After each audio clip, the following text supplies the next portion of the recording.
राष्ट्रहिताचा बुलंद आवाज, राष्ट्रप्रथम news. Madam, नेमकी ही निवडणूक कशी प्रतिष्ठेची बनली, काय नेमकं सांगा? कारण माय लेकरं या निवडणुकीमध्ये निवडणुकीच्या रिंगणामध्ये आहे, काय नेमकं सांगा? राजापूर नगर परिषदेची सार्वत्रिक निवडणूक 2025 2 डिसेंबर रोजी होत आहे आणि आम्ही त्या निवडणुकीमध्ये मी सर्व माझे 20 उमेदवार घेऊन उतरलेली आहे।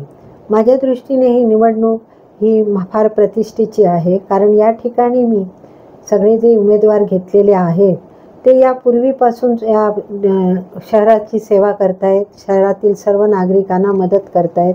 त्याच्यात माझा मुलगा पण आहे, आम्ही मायलेक दोघेही आहोत।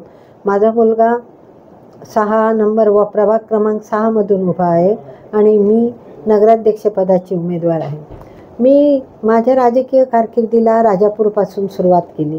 पहिली मी राजापूरची नगरसेविका होते, 2 टर्म अपक्ष नगरसेविका म्हणून निवडून आले। नंतर मी 2001 मध्ये लोकनियुक्त नगराध्यक्षपदाची निवडणूक लढवली, बहुमताने जिंकली।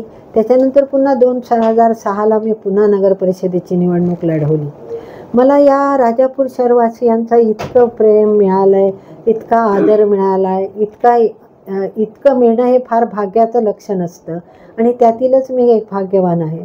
आताही ही निवडणूक जी आहे ती प्रतिष्ठेची का झाली, कारण ही निवडणूक आता माझी राहिलेली नाही, तर राजापूरच्या लोकांनी ही निवडणूक आपल्या हातात घेतली आणि त्यामुळे जात, भेद, धर्म हे सर्व भेदभाव बाजूला सारून इतर काही गोष्टी जर निवडणुकीच्या रिंगणात आपल्याला दिसत आहेत त्या गोष्टींकडे दुर्लक्ष करून माझे राजापूरवासीय आता मला मोठ्या मताने निवडून देतील ह्याबद्दल शंका नाही, कारण राजापूरचा विकास हा एकच माझा ध्यास आहे आणि तो मी राजापूरच्या जनतेच्या आशीर्वादाने पूर्ण करेन।